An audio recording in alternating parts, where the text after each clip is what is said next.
할렐루야, 마라나타. 반갑습니다. 고맙습니다.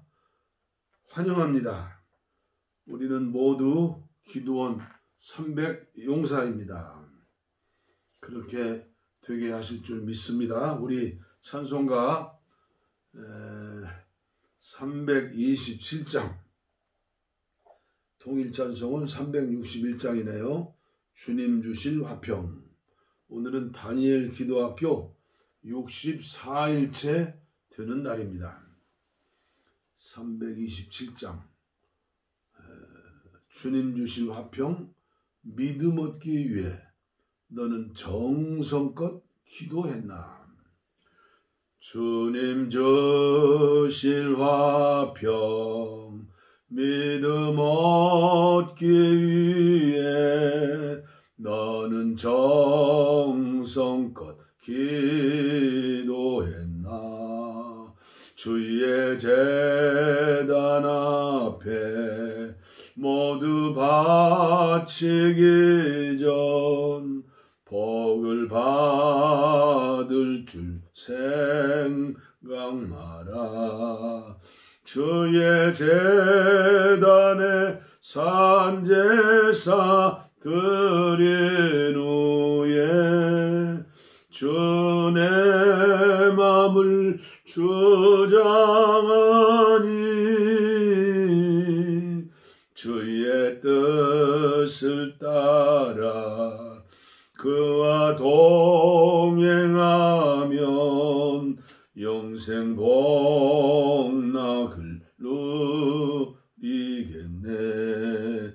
주의 밝은 빛에 항상 활동하며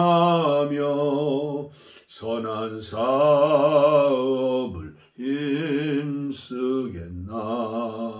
자유 얻으려면 주의 뜻을 따라 너희의 모든 것 희생하라. 주의 제단에 산제사 드린 후에 주의 맘을 주장하니 주의 뜻을 따라 그와 동행하면 영생 복락을 누리겠네.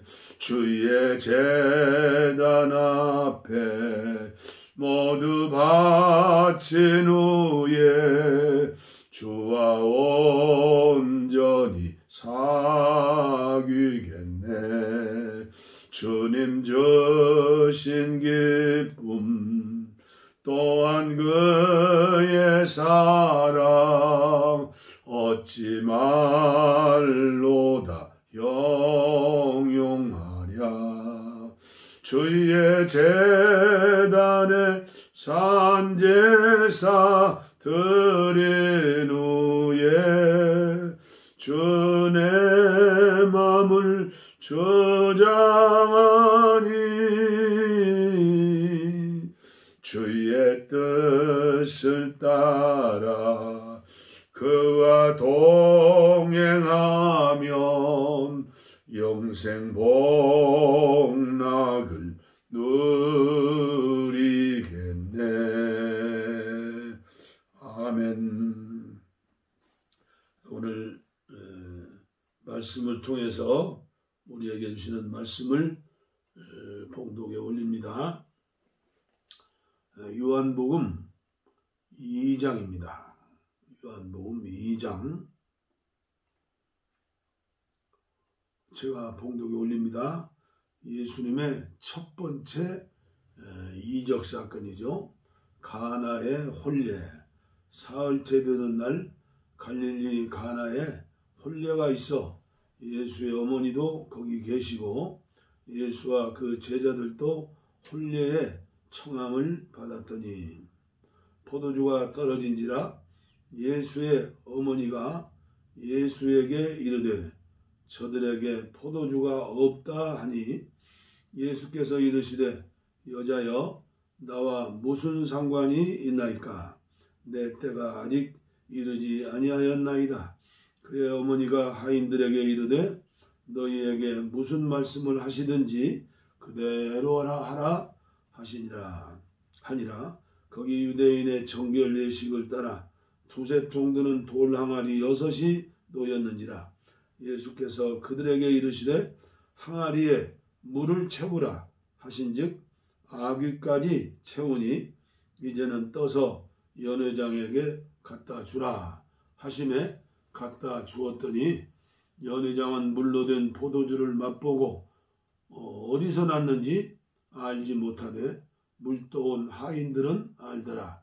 연회장이 신랑을 불러 말하되 사람마다 먼저 좋은 포도주를 내고 취한 후에 낮은 것을 내거늘 그대는 지금까지 좋은 포도주를 두었도다 하니라. 예수께서 이 첫 표적을 갈릴리 가나에서 행하여 그의 영광을 나타내심에 제자들이 그를 믿으니라. 요한복음에는 7가지 우리 예수님의 기사와 이적 사건이 나오죠. 근데 모두 한결같이 그 이적 후에 주시는 말씀은 그들이 믿었더라. 우리는 지금도 기도 응답을 받고 그리고 많은 기사와 이적을 체험하는 그 목적이 뭐예요? 믿었더라. 믿음을 위한 거예요. 믿음을. 오늘 요한복음에 나오는 7가지 사건을 다 읽지 못하고 한 곳만 읽어드리는 겁니다. 유진 피터슨의 메시지 성경. 사흘 후에 갈릴리 가나 마을에 결혼식이 있었다. 예수의 어머니가 그곳에 있었고 예수와 제자들도 거기에 손님으로 있었다.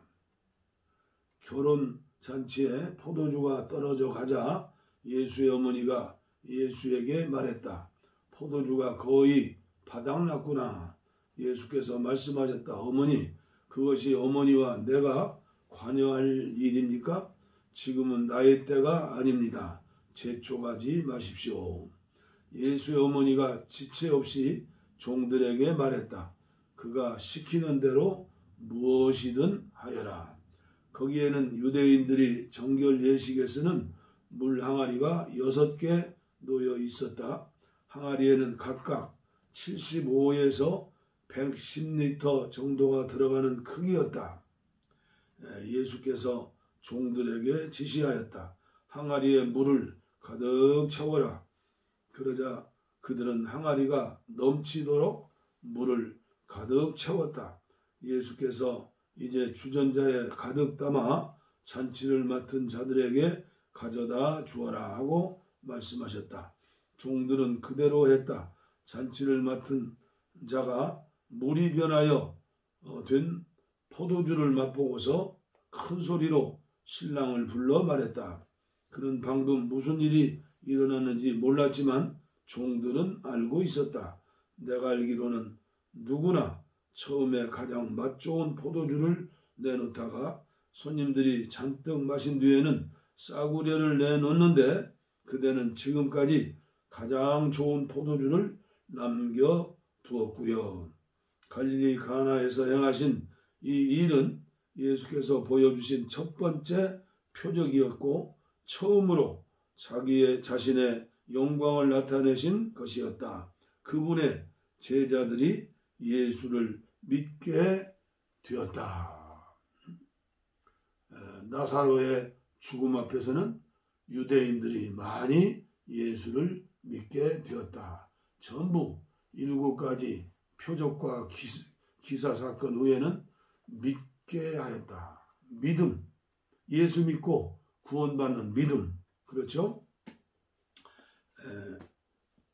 조지 물러의 중보기도 10번째 말씀입니다. 오늘 제목은 영혼 구원을 위한 사역과 기도 이렇게 정해봤습니다. 사람마다 외모도 다르고 생각도 다르고 지문도 다르고 가치관도 다르지요. 자기 생각만 자기의 주장만 최고이고 옳다고 하는 사람들은 조금 모자라는 사람 아닙니까? 그러나 모든 사람들은 자기 나름대로 최상을 선택하는 것이죠. 그러나 우리 믿음의 사람들은 오직 예수님, 오직 십자가만 바라보며 믿음 생활하고 교회 생활하죠. 성도들은 믿음 안에서 하나가 되어야 한다. 하나 될 수 없을까? 반드시 예수님 안에서 하나가 되어야 합니다. 그러나 현실은 그렇지는 않습니다. 왜 그럴까요? 저는 코로나19를 맞이해서 한국교회가 정말로 어려운 가운데 하나 되었으면 좋겠습니다. 다른 건 몰라도 북한의 2,500만 동포들을 구원을 위해서 기도하는 일에는 하나 되었으면 좋겠어요. 그리고 전쟁 없이 통일을 이루는 일에 하나 되어 기도했으면 참 좋겠어요. 한국교회가 전능하신 하나님을 믿고 통일을 위한 중보기도에 하나 되게 하여 주옵소서. 함께 다니엘 기도학교에서 우리 함께 은혜를 나누면서 기도하는 저와 여러분들, 이를 위해서 기도하면 얼마나 좋겠습니까? 그리고 얼마나 빠른 시일 내 우리의 기도를 응답하시지 않겠습니까? 저는 항상 어떤 사물을 보고 또 인간관계를 보고 어떤 사건을 보고 문제를 보면서 항상 저는 그렇게 하려고 노력하며 그렇게 살기로 정했습니다. 무엇일까요?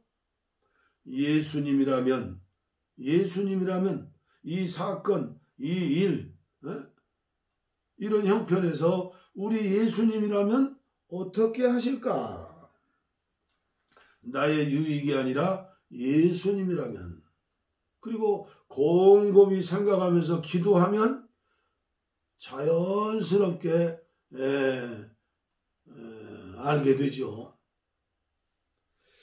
그리고 천하를 주고도 바꿀 수 없는 한 생명, 이 일이 정말 생명 구원하는 일에, 전도하는 일에, 영혼 구원하는 일에 도움이 되는 일인가? 저는 그걸 먼저 생각합니다. 그리고 또 역발상으로 전도는 되지 않을지라도 연자맷돌을 목에 다는 전도를 방해하는 일은 하지 말아야겠다. 저는 그렇게 생각하면서 기도하고 지금 이 산속에서 한국교회를 위해서, 북한 땅의 그 불쌍한 동포들을 위해서, 이산 가족들을 위해서, 우리가 지금 반도국가이지만 섬국가예요. 38선이 가로막으니까 이건 섬이에요, 섬. 어떻게 하면 우리 한국교회, 교회 성도들만이라도, 목사님만이라도 하나가 되어서 기도하면 얼마나 좋을까? 이보다 더 좋은 기도, 그 나라를 세우고 그를 세우는 기도가 어디 있겠습니까? 남북이 열리면 2,500만이 단숨에 예배당 몇 개 세워져요? 너무나 동네마다 많이 세워질까 봐 겁이 나요. 김일성 사상연구소가 4만 개라는데 그 십자가만 다루면 되는 건데 우리 한국교회가 얼마든지 그런 경제적 능력도 있잖아요. 그리고 신학대학원을 졸업하고 지금 직장이라면 성직인데 목회지가 없어서 지금 방황하는 젊은 교육자들이 얼마나 많고 많아요. 그런 의미에서 조지 물러는 저와 여러분 그리고 한국교회 멘토가 되지 않을 수 없어요. 멘토. 그리고 기도의 멘토. 기도생활의 멘토. 아무쪼록 저의 바람입니다.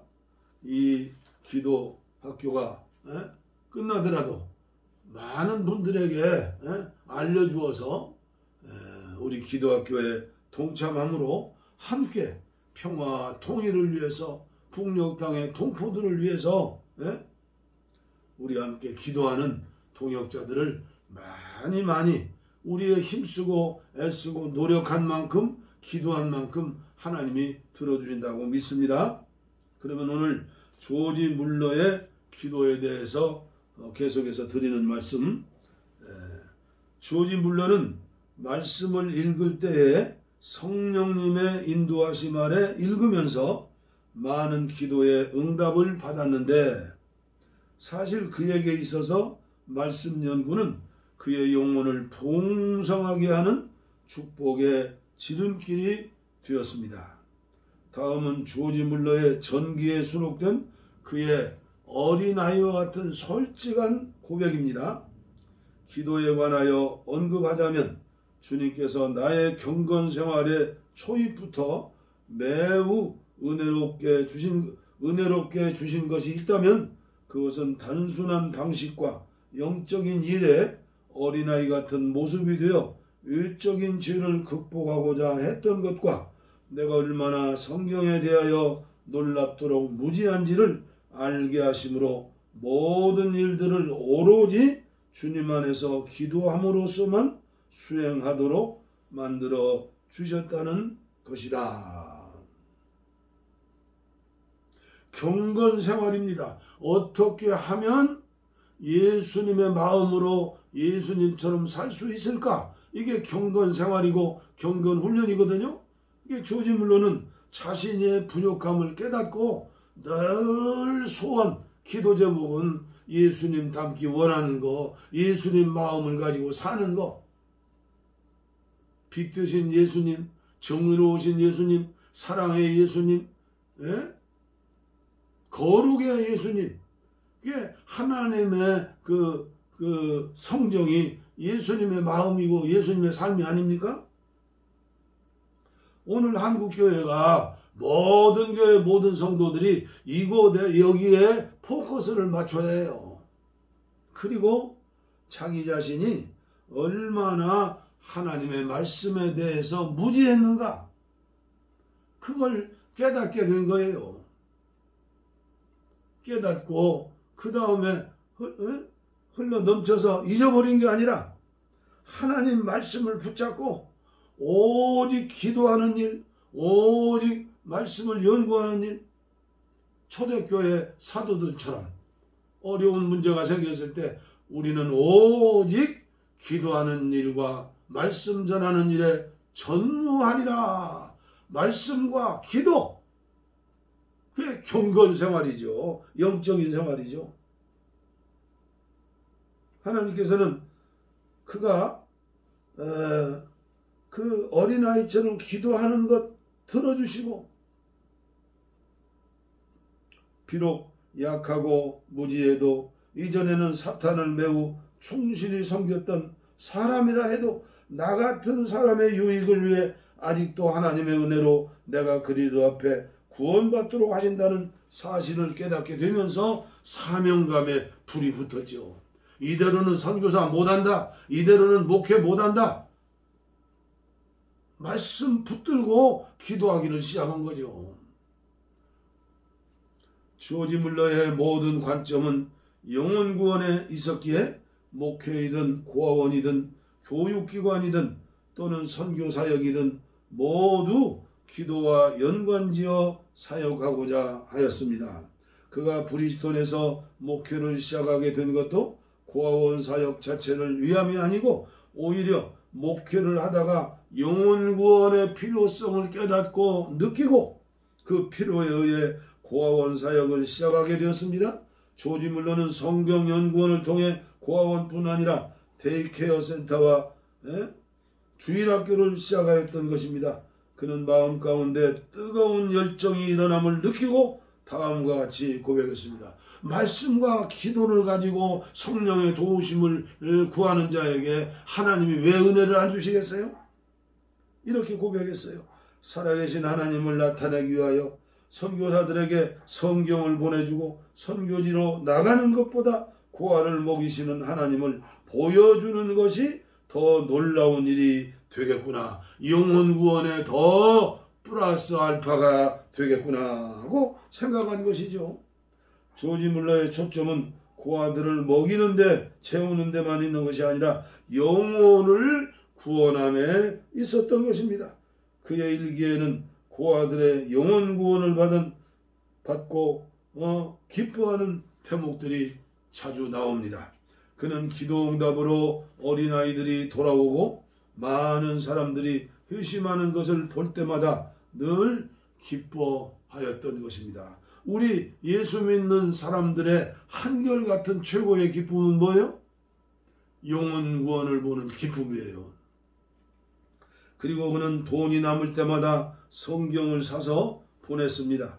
그는 많은 사람들에게 성경을 보냈고 그 성경을 읽고 구원을 받은 사람들이 보낸 편지를 읽으면서 또 매우 기뻐하였던 것입니다. 이처럼 그는 모든 기도는 영혼 구원을 위한 것이었습니다. 이렇게 되니 그의 기도와 사랑으로 성장한 수천 명의 고아들이 직접 영적인 아버지 조지 물러에게 편지를 보내고 선교비 헌금을 보내어서 다시 그의 사역을 돕는 내용들이 그의 기도일지에 종종 기록되어 있다는 사실입니다. 그는 언제나 양쪽으로 구분된 노트에 자신의 기도일기를 기록했습니다. 한쪽에는 그가 필요하는 것과 날짜를 기입했고 맞은편 페이지에는 응답받은 날짜와 내용을 구체적으로 기록하였습니다. 다음에는 1837년 오랫동안 간구했던 기도에 응답하신 하나님의 역사하심을 찬양하면서 그가 적은 일기 내용입니다. 어떠한 공적인 곳에서도 필요를 요청하지 않았지만 18개월 하고도 열흘 동안 매일 드려진 기도를 하나님 한 분만이 받으셨다. 그는 이를 계기로 성경 읽기에 대한 자신의 원칙을 다음과 같은 4가지로 정했다. 할렐루야. 사람 앞에는 절대 손 벌리지 않았다는 거예요. 오직 하나님 앞에만 한 가지 기도 제목을 놓고 18개월 열흘 동안도 기도해서 응답받았다는 거죠. 4가지 우리 꼭 기억해서 우리도 조지 물러의 기도 응답을 배우고 그렇게 기도하고 응답받기를 바랍니다. 첫째, 성경을 읽고 그 구절들을 묵상하라. 그의 말씀 안에서 우리가 드리는 기도와 묵상을 통해 하나님을 더 알 수 있다. 성경을 읽고 구절들을 묵상하라. 조지 물러는 비둘기가 구구구 이렇게 하는 것처럼 읊조린다는 거예요. 조그마한 목소리로 성경 말씀을 눈으로 읽고 그리고 입으로 읊조리면서 영적으로 기도하는 거예요. 이제는 유튜브를 통해 보시는 분들은 어떻게 해요? 듣고 눈으로 보고 그러죠? 그리고 여러분들이 영으로 기도하면서 입술로 움직여서 읊조리는 거죠. 조용하게 자그마한 목소리로. 그 다음에 2번째, 정직한 마음과 선한 양심을 유지하도록 구하라. 거짓말, 그건 요한복음 8장 44절에 마귀 새끼라고 그래서 마귀 아들이다. 선한 양심, 털난 양심이 아니라 예수의 피로 바로 회개하고 그렇죠? 회개해야죠. 그러면 큰 죄가 오지를 못해요.